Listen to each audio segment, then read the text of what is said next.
It's betrayal. It's not just the betrayal of their marriage vows. And I'll let whoever wants to jump in on this first go ahead. But it's the question that he was asked directly by a reporter that he denied and denied and denied. And then when he comes back and says, well, you know what, I was lying then, but I'm telling the truth now. I think that's what the public reacts. That's why anybody cares. He issued what I call the Gary Hart challenge. Find me if you can. I'm doing nothing wrong. And of course, he was. That's why anybody cares. I mean, for us in the press, it's like, you know, Britney Spears, is she fat, is she isn't? I mean, you know, it's just soap opera. And nobody would care if he just came out and said, you know, but that's the whole problem with these guys in politics.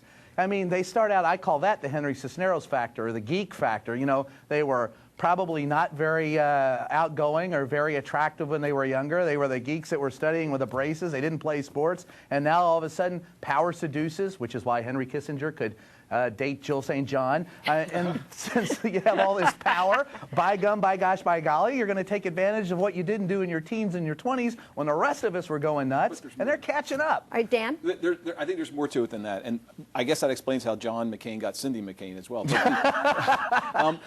You know, I think what Americans are a forgiving people, and we will forgive these mistakes, as John Edwards liked to call it. I don't think that's the issue. I think the issue goes beyond just hypocrisy. It's arrogance.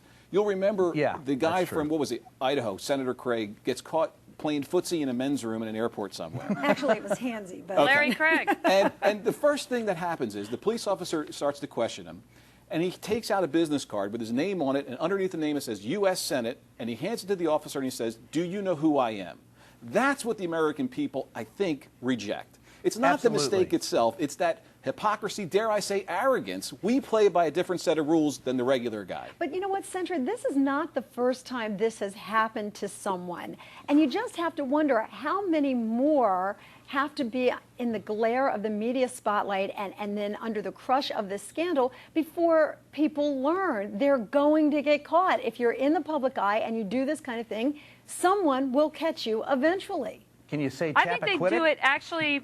I think they do it to debunk their own mythology, actually. I think that, I call it a narcissistic implosion.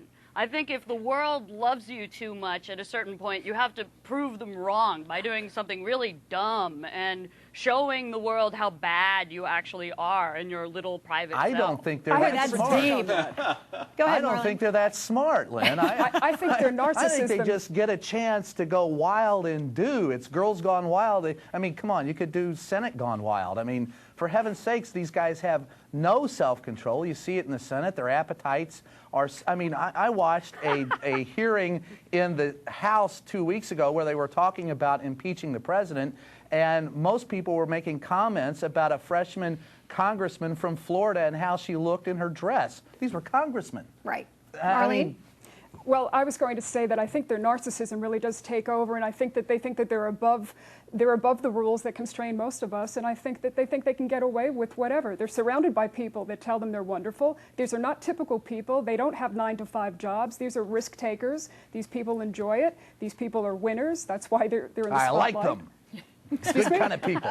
Good kind of people. Right. I don't know why you're saying that, but I'm explaining what their thought process is. None of that's an excuse, by the way. No, none of it's an excuse. None of but it's I'm an saying excuse. it's a reason why it happens. But it explains why you still, I mean, come on. How far back do you want to go in the Republic to discuss this? I mean, go back to Andrew Jackson, go back to Chappaquiddick.